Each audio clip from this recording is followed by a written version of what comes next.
एखादा साधा व्यक्ती जेव्हा आपल्या मुलीसाठी मुलगा बघायला जातो तर मुलाकडची मंडळी, मुलगा कंपनीत जात असतो 10,000 रुपये महिन्यानी, पण मुलीकडच्या मंडळींना सांगतात की मुलाला 50,000 पगार आहे.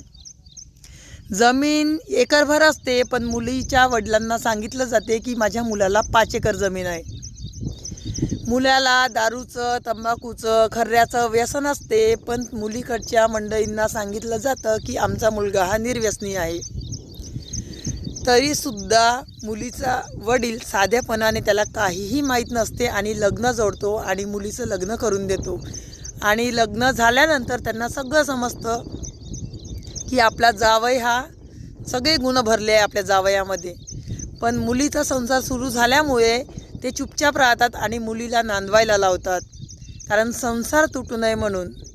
तर या फसवणुकीला सगळ्यात जास्त जबाबदार कोण आहे तुमच्या मते सांगा. मी माझं मत व्यक्त करते. तर या फसवणुकीला जिम्मेदार जितके मुलाचे आईवडील आहे, मुलगा आहे, तितकेच मुलीचे आईवडीलसुद्धा आहे. तर तुम्ही म्हणाल कसे?